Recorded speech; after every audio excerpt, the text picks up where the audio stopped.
Assalomu alaykum. Shlepli Wi-Fi kamerani qanaqa ulash haqida sizlarga batafsil ma'lumotini berib o'taman.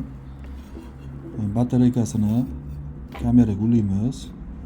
E'tibor bergan bo'lsanglar, shunaqa holatda ulanish kerak bo'ladi. Qorasini qoraga, qizili qizilga. Kamerani batareyaga ulaganimizdan keyin bu knopkani burchaga suramiz.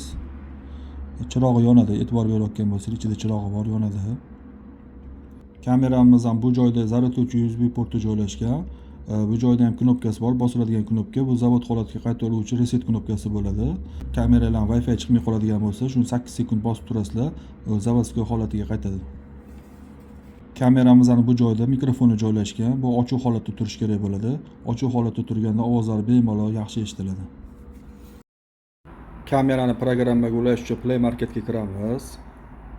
Agar iPhone bo'ladigan bo'lsa, App Store ga kiriladi. Qidiruv bo'limiga kirib, Lookcam Pro deb yozamiz. Shu Lookcam Pro programmasini skachat qilib olamiz.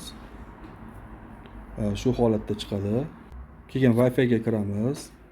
E'tibor berayotgan bo'lsanglar, mobilning internet o'chiq holatda turibdi. Sizlarda ham shunaqa o'chiq holatda tursin. Wi-Fi ga kirib, tut bilan boshlangan raqamli bu kameraning Wi-Fi bo'ladi. Shuni ustiga bosamiz. Qaytadan programmaga kiramiz, Lookcam programmasiga. Device online turibdi hozir mana e'tibor berayotgan bo'lsanglar. Bir xil telefonlarda onlayn bo'lmay qoladi. Buning uchun plyussi bosiladi. Mana ikkinchi bo'limni ko'rayotgan bo'lsanglar, Add online kamera. Shunga kiriladi. Birinchisi Search Network, mana birinchisini bossanglar, shunaqa holatda chiqadi. Shuni ustiga bosib bemalol ulab olsanglar bo'ladi. Hozir bu kameramiz o'zini Wi-Fi ga ulangan holatida 20-30 metr masofagacha bemalol onlayn videolarni ko'rsanglar bo'ladi. Agar cheklanmagan masofadan ko'rmoqchi bo'lsanglar, uning uchun Wi-Fi routerga ulash kerak bo'ladi. Настройки bo'limiga o'tamiz. Eng tepasida настройки bo'limi. Birinchisida Wi-Fi setting chiqadi, shunga kiriladi. O'zingizlarning xonanglardagi Wi-Fi topib, bosasizlar ustiga, tegib Wi-Fi bilan parolni yozasizlar. Va hozir o'zimning Wi-Fi parolni yozyapman. Parolni ko'rinmayotgan bo'lsa,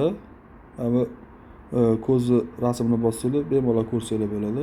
Next bosiladi. 30 sekundcha kutib turamiz. 30 sekunddan keyin Wi-Fi ga qaytadan kiriladi.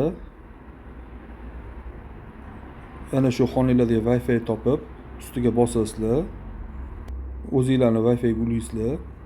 Qaytadan programmaga kirasizlar. Mana hozir bu Wi-Fi routerga ulandi. Xonadagi Wi-Fi routerga. Endi hozir men cheklanmagan masofalardan bemalol videolarni onlayn ko'rsam bo'ladi. Shunaqa tartibda sizlar ham ulasanglar bo'ladi.